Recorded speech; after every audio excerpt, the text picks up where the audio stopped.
I guess the first big vote is going to be for the Speaker. Where are we at on that? I support Representative Scott Turner. I believe Scott Turner's values reflect well the values of Smith County, of East Texas. Has he built the coalitions that he needs to get the votes to unseat Joe Strauss? I don't know. We'll find out today. I think he has an uphill battle. Average folks are becoming aware of the importance of the role of the Speaker of the House and how it affects legislation and how it affects the future of Texas. Okay. A couple of other issues. I know that Representative Turner offered a bill last session that would abolish the margins tax. Do you think we're going to see some actual tax relief? I think it's starting to get more and more attention. You have organizations like NFIB, the National Federation of Independent Businesses, that's making this a major push. There's been a lot of tweaks and cuts at it over the years, but the problem is that Texas is not competitive with other states on this issue because we basically have a tax on businesses of a certain size. It's a gross receipts tax, not it is. An income it is. tax. It's a corporate income tax, right. Essentially, and when you see not on profits, and so there's not only inequity in the way it's levied, but it has become a bit of a drag on Texas business. There's two ways that government can get more revenue. One is to increase taxes, and the other is when the economy grows.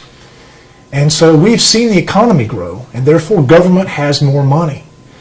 And because of that, we need to look at whether that's an appropriate amount. And I do believe that we need tax relief. Are you looking at anything on property tax reform this session? In a sort of indirect manner, I am. At the local level.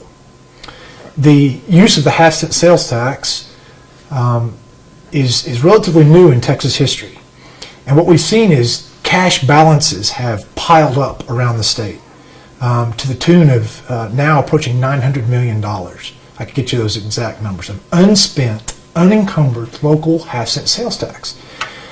And one of the reasons those monies are piling up is because they don't have the freedom to use that money for general infrastructure at the same time when general infrastructure like streets and sewer and water systems are in bad need of repair. Tyler has been shrewd and narrowly tailored in the way that they've used it. Not every city has. And they don't realize the potential for that money, and they haven't been able to exercise the same type of fiscal discipline over it. But if you gave them the legal authority to use it for streets, water, and sewer, like my bill would do, then all of a sudden the conversation completely changes at the local level. And you can relieve some of the burden from the local property tax owners. I think you're going to see important issues on the border come up, something that I intend to be very involved in, that discussion. I think you're going to see issues on pro-life, even on marriage.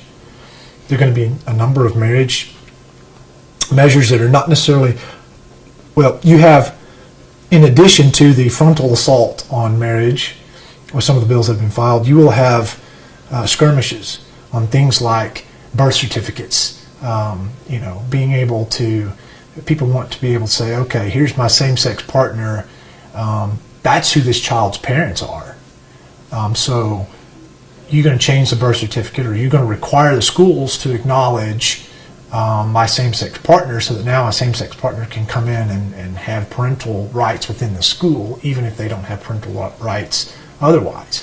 They want to make this argument, they want to change the definition of a parent without changing the definition of marriage as sort of the camel's nose into the tent. We've already seen that attempted last time. I think they're going to continue to do that. Well, what's going to happen on the border? What kind of bills are we looking at? You're going to look at a significant financial investment in border security. And you're going to look at a number of bills that are aimed at what people call the magnets, or the types of incentives that government has created to come here illegally.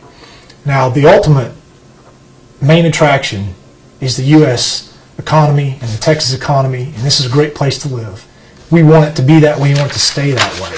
And we can't do anything about that. People are always going to want to come here. But when you look at our social welfare network, our social benefits, we do need to have some integrity there. And one of the bills that I'm going to file will be to require photo ID on the food stamp cards. It's been done in Massachusetts recently, but there's a tremendous amount of fraud in the food stamp program in Texas, and we think that not only will we address the fraud issue to some extent by putting a photo ID on there, but we think we can also perhaps make it so that people who are legally entitled to hold that card are the ones that are using it.